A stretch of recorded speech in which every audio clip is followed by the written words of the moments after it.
Welcome back, everyone. This is what I read in July of 2026. Starting off with Seven Seas, The Oversized. We've got The Titan's Bride, Volume 9, not Volume 7. We're finally wrapping up the subplot with the egg that they were tasked to protect. And I enjoyed this arc. Good character growth. It actually took a while before there was more smut this volume, but there's smut every volume of this series. Can't flip through it because of that. But still a good series if you're 18 plus.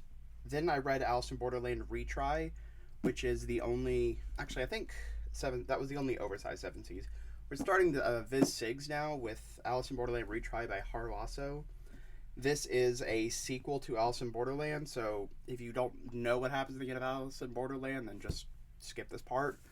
But it's essentially starts off with the main character getting caught in an accident that sends him and several other people into a different version of Borderland temporarily again. He doesn't remember at first, and then as the game goes on, he realizes he's already done this before, and we're getting to explore another puzzle with him and a bunch of other people. I don't want to spoil the plot twist with this one, but yeah, it's decently enjoyable. I feel like I prefer the original series. The sequel's a little bit unnecessary, but it's alright if you really like the original series. Then we've got Boys Abyss Volume 14. A lot of stuff happening in this volume as usual. We learn about potentially where the main character is Renji, right? Reiji. Potentially where Reiji came from, because it might be his origin might not be what they expect. Several of the girls are just in terrible condition right now. Yeah, all the fallout's happening. It's messy, to say the least. Next up, we have The Climber, Volume 6 by Shinichi Sakamoto, and this is covering, I almost said Shinichi, what's his name? Buntaro meeting up with an old friend in high school who was kind of a rival of sorts in the climbing club, Miyamoto. Learns more about him, what he's been up to, and we actually get to see, towards the end, Miyamoto tackling another challenge for climbing and meeting somebody else who's becoming very important to his life, and it's potentially changing how he approaches climbing. So it's a really enjoyable volume. Then we've got I'm No Angel Volume 1 by Ayazawa. This is a new series by the creator of Nana, Paradise Kiss, Neighborhood Story, and what is the other one? There was one other 2-volume one. Regardless, this is a high school romance shoujo with a girl in art school who falls in love with this kind of delinquent seeming guy. Somebody that has kind of a bad appearance to other people, but she seems to like him for what he is. I don't really remember too much of this volume because I think, unfortunately, I'm getting it confused with Mars, because there's some plot points that kind of remind me of Mars, but this also feels a lot like Neighborhood Story all over again. But I'll give it the next few volumes to see how the plot changes. Then we've got Kingdom Volume 9 by Yasuhi Sahara. We have an assassination attempt this volume, and we have some political intrigue happening as to who orchestrated the assassination attempt, and also some action for like the first half of the volume, actually most of the volume, where they're dealing with trying to stop the assassination, and a lot of fighting coming from that. Then we've got Rooster Fighter Volume 10 by Shu Sakuratani. This one, they are trying to escape from... They're trying to get to this training ground to better train the main characters. I think it's his egg, something like that. He has to go through training to deal with these new human threats. Not human threats, that's metaphor in Fantasio. These new demon threats. So they're trying to get down there, and they're being chased in the meantime, which does lead up to some sort of fight before they actually are able to get to the training ground, where it would kind of be like a hyperbolic time chamber, where they don't have to worry about how long it takes because time is infinite there. But it's an interesting read. It's funny, it's funny, goofy, and I mean, it's nothing like spectacular or nothing revolutionary. It's kind of like a parody of the action battle shonen. Anyways, okay, Next up is Taika's Reason Volume 1 by Paru Itagaki, the author of Beastars, Beast Complex, Drip Drip, and Sanda. This is a series focusing on the humanification of animals in order to deal with Japan's shrinking population due to people dying off and people not having enough children. And how that plays into this plot is that the main girl's dog, who's like a very, very sweet dog, ends up being found by her with her father's dead body in front of him, her father's face ripped off, and the dog standing over him. So she thinks something happened with the dog, and she's trying to hide this because she doesn't want the dog to get put down because she lost her dad, and she doesn't want to lose her dog too. So she hides the body, or she gets rid of the body in, I think, the ocean, and the dog is kind of just very, very sickly after that, like seems really depressed. So they end up taking him to the vet, and the dog is just non-responsive until the police decide to recommend to humanize the dog because the mother knows Taika was there at the house when the father went missing, so they're trying to get information out of him, maybe. So that's kind of like where the story starts off, and it's basically just the dog, Taika, and the girl living together as kind of like having this more human relationship between the two of them, and we get to meet all these other beast people at school. It's kind of like a fusion of Beastars and Sanda. It's a really interesting series, and I hope that the mystery is well executed and the series goes on for longer than Beastars, because I want a series by Itagaki to really, really last. Next up, we've got Dracula Midnight Children Volume 6, also by Shinichi Sakamoto. This one is focusing on Dracula taking more and more control over everything, more people getting infected with the vampirism, and Mina herself being infected, and they're trying to essentially, I think they're either trying to escape or they're trying to hunt down Dracula. But there's some conflict between Mina and the others because of her newfound vampiric powers. It's very interesting and artistic reinterpretation of Dracula by Bram Stoker. I would definitely recommend it, especially for the art. Sakamoto does have beautiful art. Then we've got JoJo's Bizarre Adventure Part 7, Steel Ball Run Volume 8 by Hirohiko Araki. This one we are focusing on... A lot of this was focusing on the... Oh gosh, that's right. The fight versus... What is his name? Not Green Day. The fight versus Axl Rose and his Stan Civil War. And the first half of it is about them finally... Unfortunately, they end up losing the corpse parts, so then we kind of switch focus to the chairman's wife. I don't remember her name. Lucy? Yeah, Lucy. We focus on Lucy, who has taken the guise of the president's wife and is living with the president, and she's trying to get the corpse parts back. And things happen from there. It's a lot that happens. I'm kind of just summarizing it a bit, but Steel Ball Run's a very fun read. Then we've got Thus Spoke Rohan Kishibe, Volume 3 by Hirohiko Araki. It's a very slow-releasing spin-off series of Araki's that's a series of one-shots. One of them's focusing on a kind of like a during the pandemic times Kishibe, or Rohan Kishibe, where he's having issues with his editors about a design of his, and ends up going to a shrine to kind of work on getting some inspiration, I believe. I believe that's the reason he goes to the shrine, and then things happen from there. He gets attacked by a stand and ends up thinking he went forward in time without realizing it, trying to piece together the mystery of it and how to get back to where things were. That's like the first major part of this volume. I don't know if I think there's other one-shots in here, but it's mostly Hot Summer Martha. Yeah, and then we have Dripping and Bruschetta. I don't remember Dripping and Bruschetta as much, but it is a fun, interesting read. But yeah, definitely check it out if you like JoJo's and you're caught up past part 4.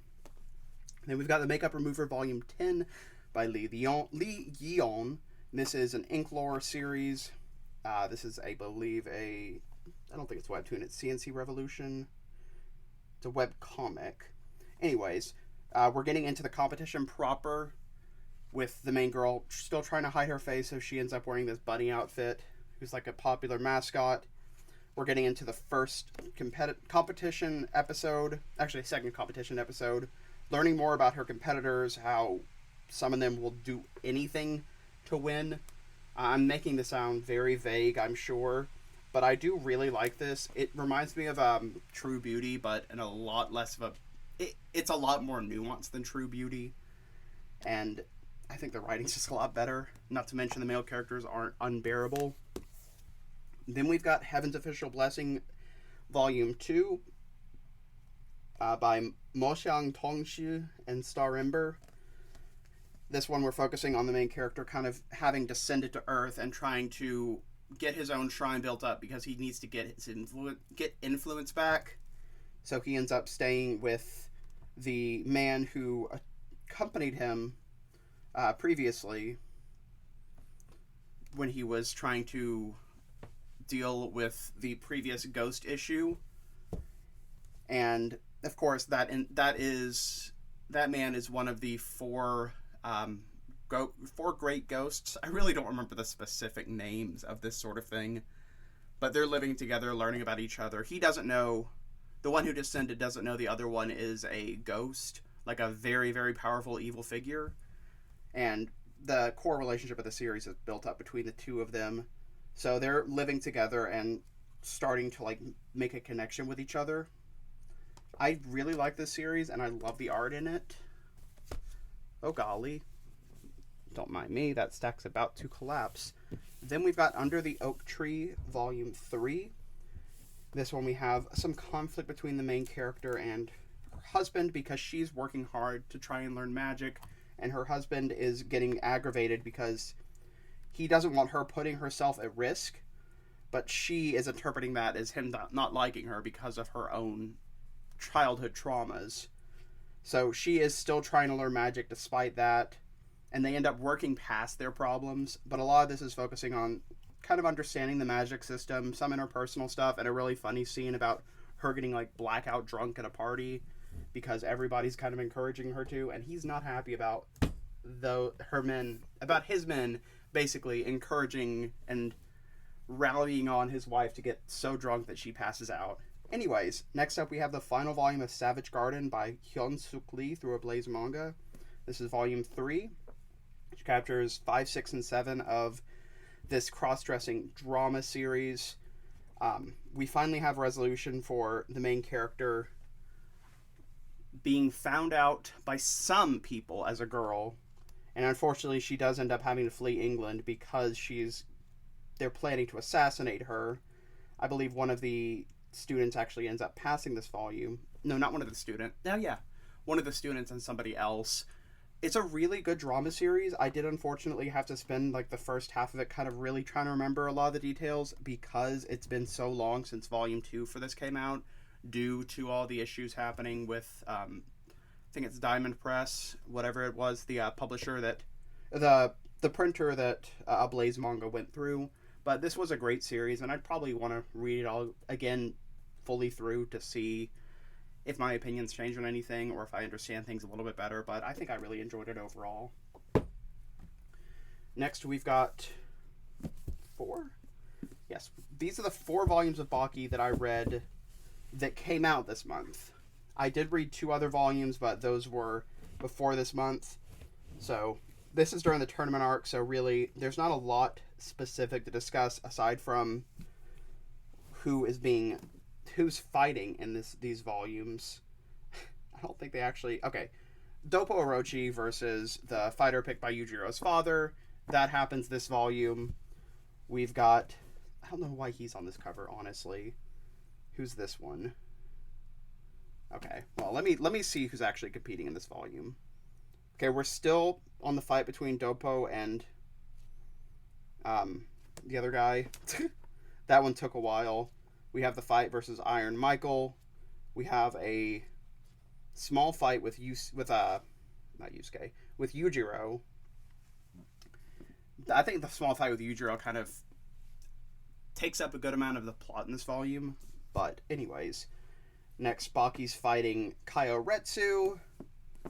And I believe this is also doing some more stuff with Jack Hammer, with his doping addiction. Or not doping addiction, he dopes on purpose. I shouldn't be flipping through these.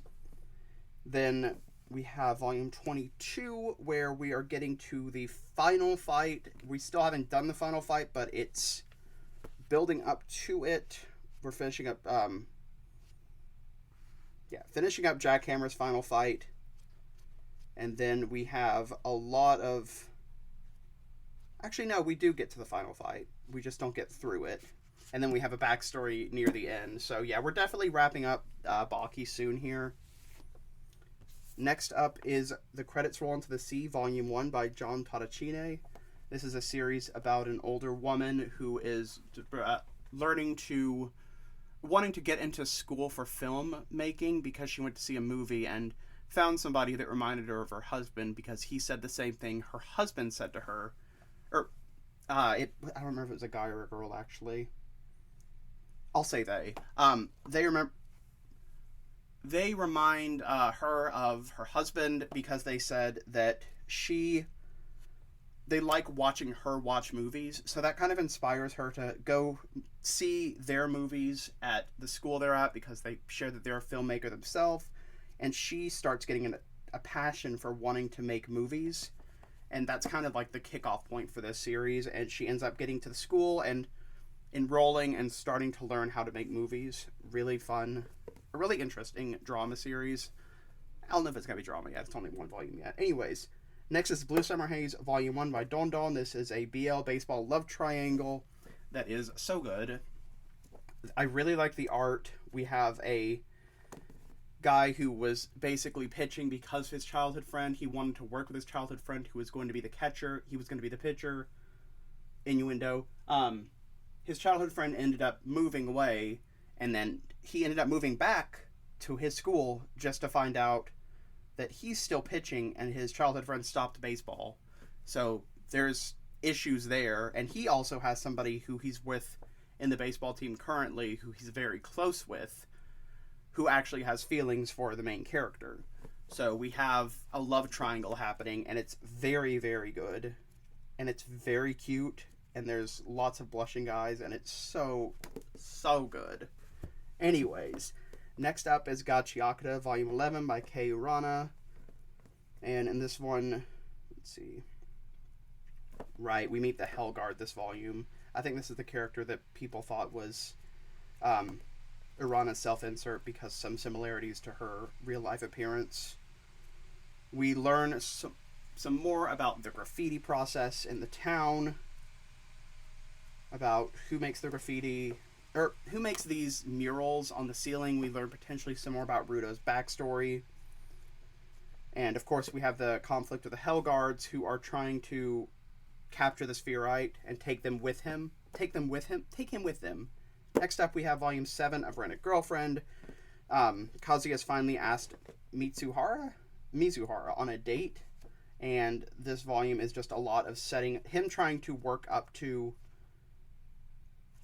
Did he ask her on the date? Yeah, he asked her on the date, and this is a lot of him trying to work up to the date, trying to know what to do, both of them reacting to the potential of having the date. It's very, very drawn out.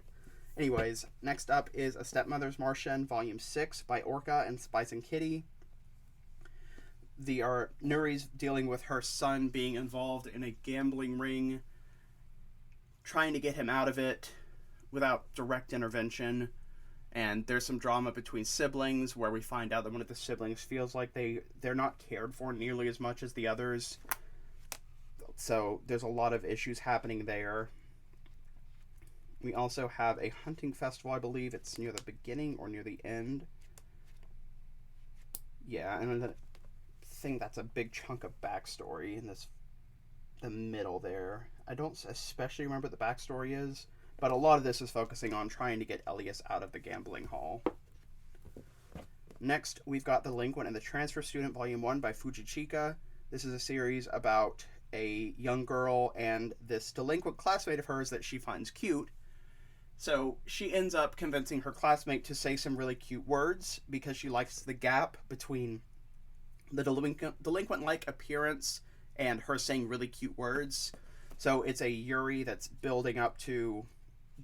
She's trying to build up to understanding her feelings for the other girl. They're trying to understand their feelings for each other.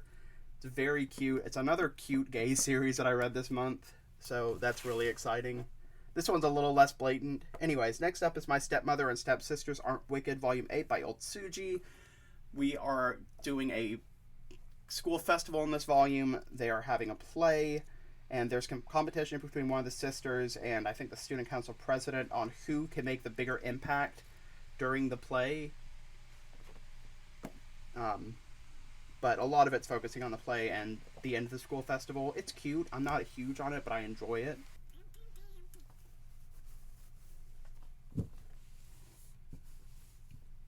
Alright, next up we've got Volume 14 of Adam, The Beginning by Masami Yuki and Tetsuro Kasahara, inspired by Osamu Tezuka.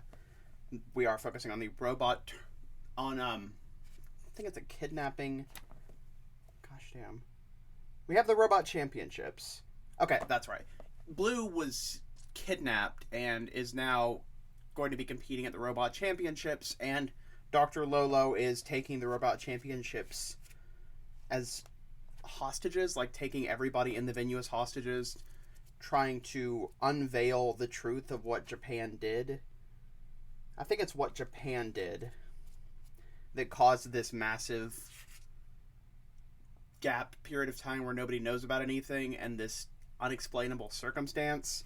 She's trying to work to get that figured out by basically just performing an act of terrorism. So a lot of that this volume. It's really interesting. I like the twist on that. Then we've got Volume 7 of Smoking Behind the Supermarket with You by Jinushi, and I think we finally have him realizing that the girl who works at the supermarket is the same girl who smokes cigarettes, but he's having a hard time coming to terms with that. They have a bit of a falling out, and he finds out where to see her when she ran away because... Well, she didn't run away. She just wasn't in contact with anybody because of something that happened. I don't explain what it was. Nothing super bad. But anyways, he finds her. They have a bit of a heart-to-heart, reconnect a little bit, and things are kind of forgiven, but their relationship kind of moves forward with the friendship, potentially blossoming into romance, but I don't know. I don't know how long that's going to take. Then we've got Night of the Living Cat, Volume 7 by Hawkman and Mecha Roots. We are trying to... Actually, it's weird. I think the first half of this is the actual story, and then the second half is just this weird spin-off that's happening. Yeah, like from here on, like almost halfway, it's a spin-off. But we're trying to work on restoring Kunagi's memory this volume. Good lord, I actually don't remember. Because there's like some weird spin-off chapters in here too, I think. Okay. Gotcha. So, we're trying to work on restoring Kunagi's memory, but that's not really like a super big focus right now. It's just saying why they're leaving the area they were in. They go into a village where there's potentially some weird behavior with the humans, and they're trying to figure out what's going on because there's like this weird mystery. People are turning into cats, and then we have like side story. Like, we have a small side story about, like, I think he's a detective, or, no, he's like a drug dealer. And then the next side story is continuing off of the, like, elimination-style tournament, where it's, like, they're trying to climb these giant cat towers. It's really weird. I don't know why we're not focusing more on the main plot, but whatever. Anyways, next is Campfire Cooking in Another World with My Absurd Skill by Akagishi K, by also Ranaguchi and Masa. We are working on... Actually, is he getting more blessings this volume, or he already got more blessings? And now he is... He's trying to get a bathtub. He's felling a big dragon, trying to work on guild quests. Not a lot of specific big things that happen aside from Makoto trying to get a bathtub. Next is The Troublesome Ghost of Sotomura Detective Agency by Kusama Sakai. This one's actually an older release. We just never ended up ordering it. It is about a detective and a somebody he knew in his childhood who was like a playboy at his school. And they end up meeting back together and kind of forming this weird relationship with each other. Nothing too spectacular. It's some cute will they won't they for a while and some detective work, but not really anything super interesting, honestly. Actually, does someone have paranormal stuff? Okay, no. Yeah, it's just pretty straightforward. Next is Ichi the Witch Volume 3 by Osamu Nishi and Shiro Usazaki. We are meeting probably the biggest threat in the series so far, this massive human-hating magic that's basically the strongest magic they know of, and they're trying to fight him and struggling with it. And then we get some development of the relationship between Ichi and Dekara as like the master-student relationship with something called a contract, but I don't really want to spoil too much about that, but it's a really, really good series. Now we've got the final volume of My Hero Academia Team Up Missions, Volume 8 by Yoko Akiyama, original by Kohei Horikoshi, and with this we are wrapping up all of the My Hero Academia manga spin-offs, or all of the My Hero Academia manga in English so far, at least published in the US. It's kind of an anthology of just a bunch of little missions that they all do together.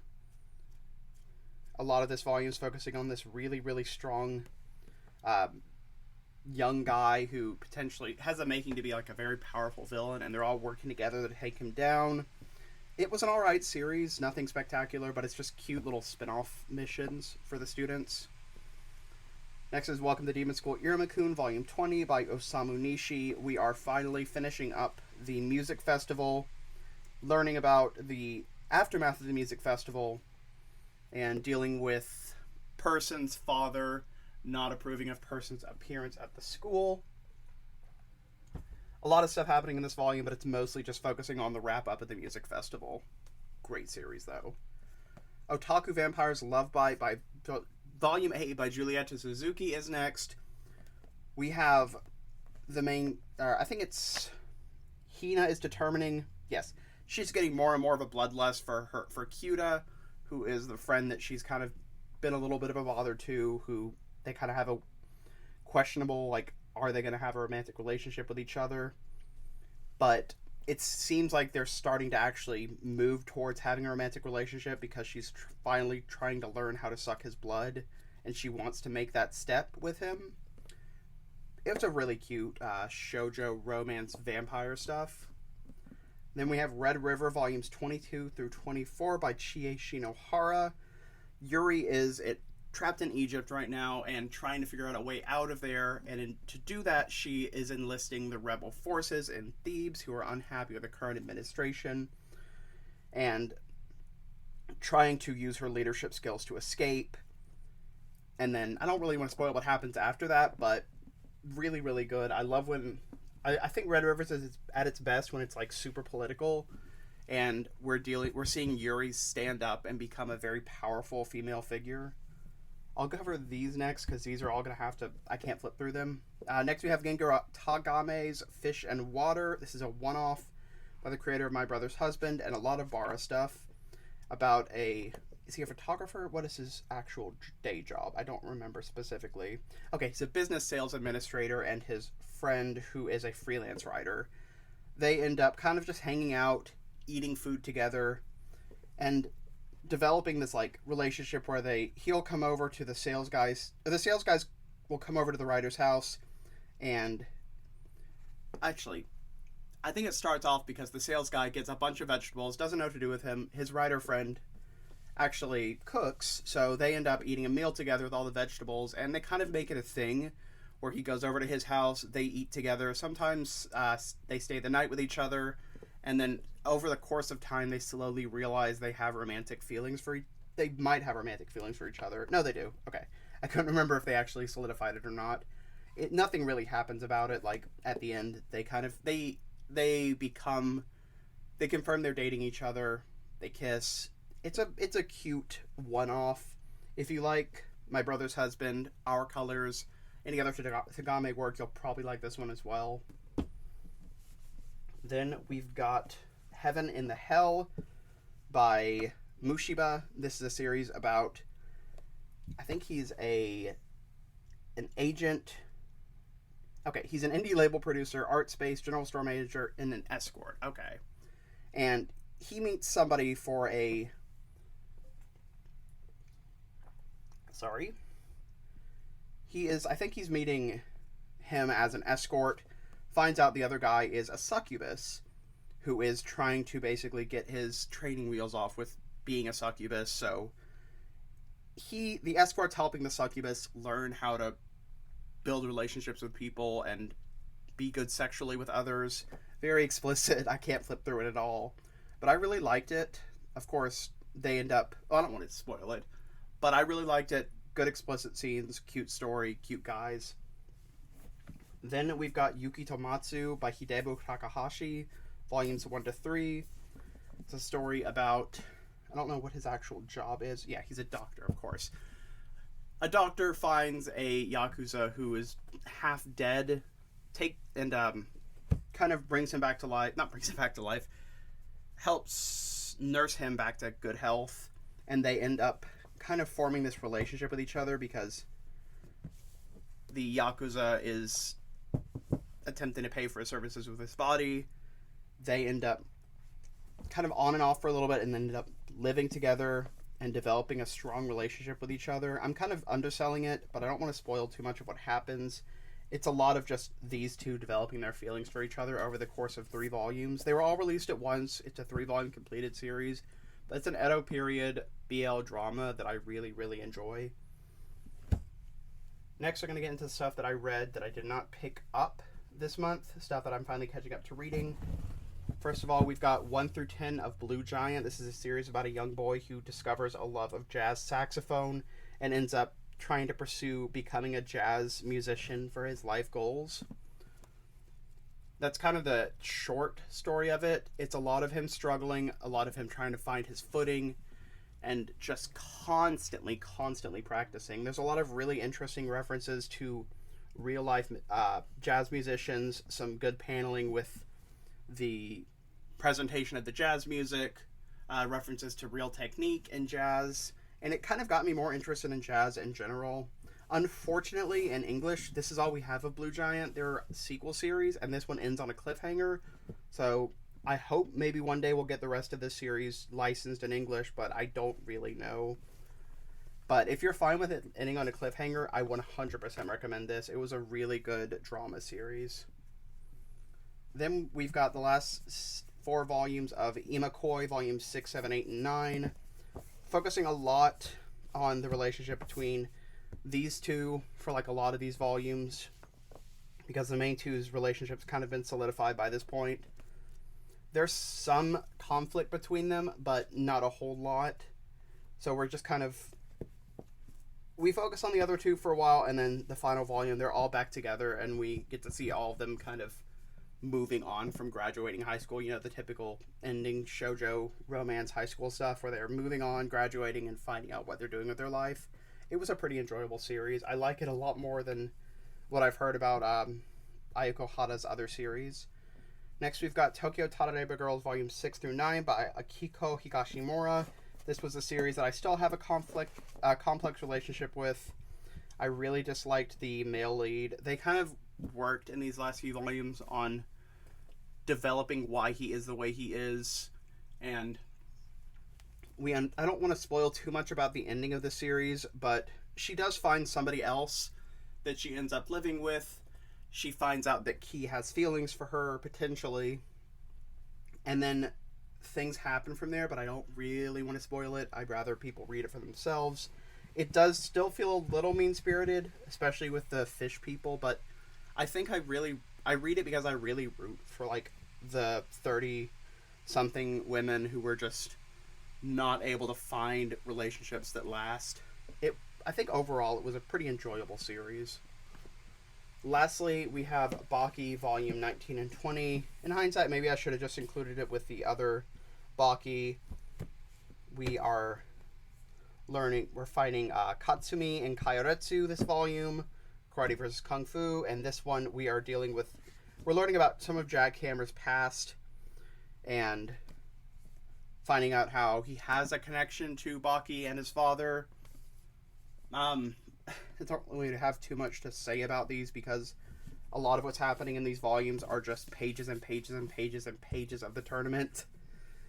So I can't really describe it in too much detail without like flipping through and reading the tournament.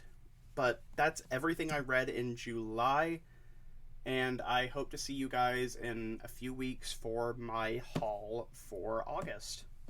Have a good one, everybody.